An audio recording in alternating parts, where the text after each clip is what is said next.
بسم اللہ الرحمن الرحیم۔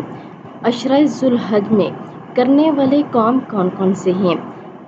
عشرہ ذوالحج 1 سے لے کر 13 کی شام تک کثرت کے ساتھ تکبیرات پڑھتے رہنا۔ اللہ اکبر، اللہ اکبر، لا الہ الا اللہ، اللہ اکبر، اللہ اکبر وللہ الحمد، اللہ اکبر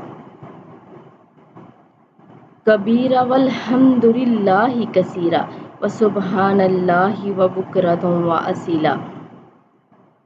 تو آپ سبھی اس پر عمل کریں۔ عشرہ ذوالحج میں ان 10 راتوں میں ان تکبیرات کو لازمی پڑھیں اور کثرت کے ساتھ پڑھیں۔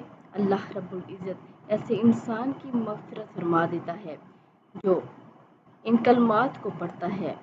سبحان اللہ اکبر کبیرہ والحمد للہ کثیرہ وسبحان اللہ وبکرۃ واصیلا۔